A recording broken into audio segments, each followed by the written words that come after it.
कांग्रेसियों ने हुंकार भरते हुए कहा कि देश के सजग, साहसी, संघर्षशील, जनप्रिय, लोकप्रिय, ईमानदार नेता, देश की आवाज राहुल गांधी के नेतृत्व में संपूर्ण भारत में कांग्रेस पार्टी के नेता कार्यकर्ता मोदी सरकार की गलत नीतियों, विफलताओं के खिलाफ लगातार संघर्ष कर रहे हैं। देश में बढ़ती हुई कमर तोड़ महंगाई, चरम सीमा पर पहुंची बेरोजगारी, भ्रष्टाचार, घोटाला, संवैधानिक संस्थानों से छेड़छाड़, आईटी, ईडी, सीबीआई को सरकार अपना हथकंडा बनाकर विरोधियों को परेशान करने आदि मुद्दों पर गया समाहरणालय के समक्ष कांग्रेस पार्टी के नेता कार्यकर्ता का शांतिपूर्ण प्रदर्शन किया। प्रदर्शन में शामिल नेताओं ने कहा कि हम कांग्रेस जन न्यायपालिका का सम्मान करते हैं, परंतु राहुल गांधी ना तो डरेंगे ना ही झुकेंगे, सत्य के लिए निरंतर संघर्ष करते रहेंगे, जिनके पीछे संपूर्ण भारतवर्ष के कांग्रेसी उनके साथ कदम से कदम मिलाकर साथ देंगे। आज गुजरात उच्च न्यायालय द्वारा पुनर्विचार याचिका खारिज होने के बाद सर्वोच्च न्यायालय में अपील किया जाएगा। नेताओं ने कहा कि आज देश में बढ़ती हुई कमरतोड़ महंगाई से मध्यम वर्गीय गरीब परिवार त्राही कर रहे हैं। गरीब खाने को तरस रहे तो वहीं मध्यम वर्गीय परिवार बचाने को तरस रहा है। बेरोजगारी विगत 75 वर्षों से रिकॉर्ड तोड़ दिया है। कितने बेरोजगार युवा आत्महत्या करने को मजबूर हैं। नेताओं ने कहा कि राहुल गांधी जब संसद में अदानी प्रकरण महाघोटाला को प्रमुखता से उठाया तो उनकी आवाज दबाया गया तथा आनंद फानंद वर्षों पुरानी मानहानि केस को रीओपन कराकर आजादी के बाद देश के इतिहास में 2 वर्ष की मैक्सिमम सजा मुकर्रर कराई गई। उनकी सदस्यता समाप्त करने तथा उनका पुराना पासपोर्ट को रद्द कर दिया गया। राहुल गांधी 4000 किलोमीटर पदयात्रा कर देश के करोड़ों लोगों से रूबरू होकर उनकी समस्याओं को निराकरण कराने का संकल्प लिया। जिनका पहला पानगी कर्नाटक की देवतुल्य महान जनता ने देश के प्रधानमंत्री को छद्म राष्ट्रवाद धर्म को दरकिनार कर राहुल गांधी के आह्वान पर भ्रष्टाचार, महंगाई, बेरोजगारी को मुद्दा बनाकर कांग्रेस पार्टी को प्रचंड बहुमत देने का काम किया। महीनों से चल रहे मणिपुर में शांति बहाल हेतु केंद्र एवं मणिपुर सरकार के विरोध में बाद राहुल गांधी ने 2 दिनों तक शरणार्थी महिलाओं, बच्चों को ढाढ़स बढ़ाने का काम किया। जब गुजरात हाई कोर्ट ने राहुल गांधी की पुनर्विचार याचिका जो मानहानि संबंधी केस का था उसे जब निरस्त किया, खारिज किया, तो उसके बाद मानो पूरे देश की आम जन में, लोगों में ये चर्चा का विषय बना कि जो राहुल गांधी देश के सजग, साहसी, ईमानदार, संघर्षशील नेता हैं, लोकप्रिय नेता हैं और साथ ही साथ 3700 किलोमीटर की पदयात्रा, ऐतिहासिक पदयात्रा कर देश के आम आवाम से रूबरू हुए हैं, जो हाल में जलता हुआ मणिपुर में के लोगों के बीच जाकर के शांति बहाल की अपील की है। वैसे शख्स के लिए आज देश की जनता ये कह रही है कि ये अभिव्यक्ति की स्वतंत्रता पर प्रहार है। सत्ता, सरकारी पक्ष मानहानि का दुरुपयोग कर रही है। साथ ही साथ देश में बढ़ती हुई महंगाई, बेरोजगारी, भ्रष्टाचार, घोटाला, संवैधानिक संस्थानों के साथ छेड़छाड़, इनकम टैक्स, सीबीआई, ईडी को कठपुतली बनाकर के विरोधियों पर उपयोग करना ये आम बात बनी हुई है। हाल में लोगों ने महाराष्ट्र को देखा और महाराष्ट्र प्रकरण के कुछ ही दिन पहले माननीय प्रधानमंत्री का भी बयान लोगों ने सुना कि अजीत पवार क्या हैं, छगन भुजबल क्या हैं।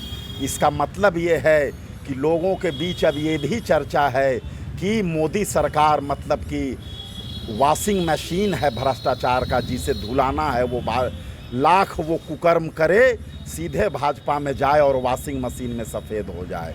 इसलिए कांग्रेस पार्टी अपने लोकप्रिय नेता, सम्मान नेता श्री राहुल गांधी जी के दिशा निर्देश पर, क्योंकि राहुल गांधी ही एक ऐसे शख्स हैं जो विगत 9 वर्षों से मोदी सरकार के गलत नीतियों और उनके विफलताओं के खिलाफ बेहिचक, बिना डरे, बिना झुके संघर्ष कर रहे हैं। और हम सब कांग्रेस जन उनसे कदम से कदम मिला करके महंगाई, बेरोजगारी, भ्रष्टाचार और देश के लोकतंत्र के लिए लड़ते रहेंगे। हमें कोई परवाह नहीं है कि सत्ता हमारे साथ है कि नहीं, आज राहुल गांधी सांसद हैं कि नहीं, लेकिन राहुल गांधी जी ने कर्नाटक चुनाव में प्रमाणित कर दिया कि वहाँ की देवतुल्य महान जनता ने राहुल गांधी के बात को माना। भ्रष्टाचार, महंगाई को मुद्दा बना करके कांग्रेस पार्टी को प्रचंड बहुमत दिया न कि माननीय प्रधानमंत्री के छद्म राष्ट्रवाद और धर्मवाद और जिस तरह से उन्होंने जय बजरंग बली करके वोट दबाने की जो घर घर बातें कर रहे थे, वो सब बजरंग बली भी उनका एक न सुने और रोटी, बेरोजगारी, भ्रष्टाचार आगे रहा और प्रचंड बहुमत मिला। इसलिए आने वाले लोकसभा चुनाव में राहुल गांधी के नेतृत्व में हम संघर्ष करेंगे और निश्चित रूप से राहुल गांधी के नेतृत्व में जो 15 से ज़्यादा दलों की चट्टानी एकता हुई है, इस बार हर हाल में भाजपा सरकार को उखाड़ फेंकेगी। जय हिंद, जय कांग्रेस। न्यायिक प्रक्रिया पर मैं कोई सवाल नहीं उठाना चाहता हूं। हम लोग उच्च न्यायालय का सम्मान करते हैं और जो न्यायिक प्रक्रिया है उसके अनुसार हम लोग आगे उच्चतम न्यायालय में अपनी बात को रखेंगे। इस न्यायालय के डिसीजन के खिलाफ हाई कोर्ट कांग्रेस पार्टी जाएगी सुप्रीम कोर्ट। और राहुल गांधी खुश हैं, राहुल गांधी अपना मस्त है, अपना काम कर रहे हैं। आप देख रहे हैं राहुल गांधी को कहीं कोई दिक्कत नहीं है, सांसद रहे नहीं रहे, राहुल गांधी नेता हैं, जनता के आदमी हैं, जनता के लिए काम कर रहे हैं।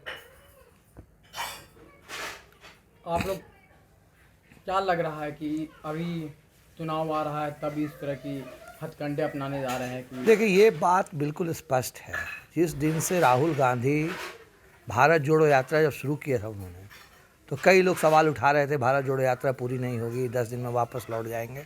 उस व्यक्ति ने जब 3700 किलोमीटर की भारत जोड़ो यात्रा को सफल करके दिखा दिया और हमारे विपक्षियों का मुंह बंद हो गया, तो नया हथकंडा अपना रहे हैं। जिस दिन से राहुल गांधी अडानी के ऊपर बोलना शुरू किए हैं, अडानी के मुद्दा पर उन्होंने संसद में माननीय प्रधानमंत्री मोदी जी को घेरा है, उस दिन से हमारे प्रधानमंत्री बेचैन थे, परेशान थे।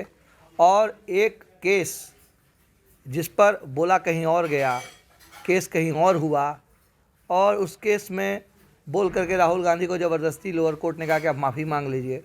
लेकिन उस आदमी के शरीर में जो खून दौड़ रहा है वो खून इंदिरा गांधी का है, वो खून राजीव गांधी का है। वो गोली खा सकता है, टूट सकता है, झुक नहीं सकता है, वो माफ़ी नहीं मांगेगा। और क्यों माफ़ी मांगेगा? जहाँ गलत हुआ है वहाँ हुआ है। राफेल में गलती हुई है। राफेल जो आना था, जितना आना था उस पैसे में 126 राफेल आने का प्लान था, जिसमें कितना राफेल आया आपको भी पता है। तो राफेल में घोटाला हुआ है, एक कॉमन सी बात है। आज उनकी सरकार है, वो जांच नहीं करेंगे, सरकार जाएगी, जांच होगा, सब कुछ पाक साफ क्लियर हो जाएगा। आप देखिएगा। यदि कोर्ट से राहत मिल जाती है राहुल गांधी को तो फिर आवाज़ उठाएंगे क्या? राहुल गांधी जनता की आवाज़ हैं और आज राहुल गांधी को पूरा देश, पूरा विपक्ष बहुत ही सीरियसली देख रहा है। आप याद कीजिए, राहुल गांधी ने कहा था कोरोना में कि कोरोना में सुनामी आएगी, लोग हंसे, मजाक उड़ाए। क्या हुआ आपने देखा? दूसरी लहर में देश के कितने लोग मारे गए, किस तरह का हृदय विदारक दृश्य था कि लोगों को लाश जलाने के लिए जगह नहीं मिल रही थी, सड़कों पर फेंक के अपनों को लेकर भाग जा रहे थे लोग।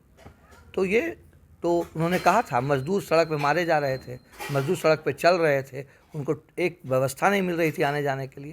तो ये तो राहुल गांधी का विज़न बहुत ऊंचा रहा है, हमेशा से रहा है। और वो जो बोले हैं वो सब कुछ हुआ है। लोग माने नहीं माने उससे कोई फ़र्क नहीं पड़ता है, लेकिन जनता के बीच में राहुल गांधी एक बहुत ही मजबूत छवि के साथ आगे बढ़ रहे हैं और देश उनकी तरफ बहुत ही सीरियसली देख रहा है। आज आपने एक सर्वे देखा होगा, लगभग 67% लोग राहुल गांधी को अपना नेता मानने को तैयार हैं, देश का प्रधानमंत्री मानने को तैयार हैं। तो ऐसा आदमी, एक एजुकेटेड आदमी को, एक नहीं आपने सुना होगा, बंदर क्या जाने अदरक का स्वाद। जो खुद अनपढ़ है, जिसकी डिग्री फर्जी है, जिस पार्टी में 90% आदमी का डिग्री फर्जी है, जिस पार्टी का प्रधानमंत्री का डिग्री फर्जी है, शिक्षा मंत्री बनी स्मृति ईरानी, उसकी डिग्री फर्जी है, वो आदमी एक शिक्षित व्यक्ति जो कैम्ब्रिज ऑक्सब्रिज से पढ़कर आया है, उसकी क्या वैल्यू समझेगा वो? इसलिए उनके लिए इतना ही मैं कहूँगा, बंदर क्या जाने अदरक का स्वाद। मैं डॉक्टर गगन कुमार मिश्रा, अध्यक्ष जिला कांग्रेस कमेटी गया।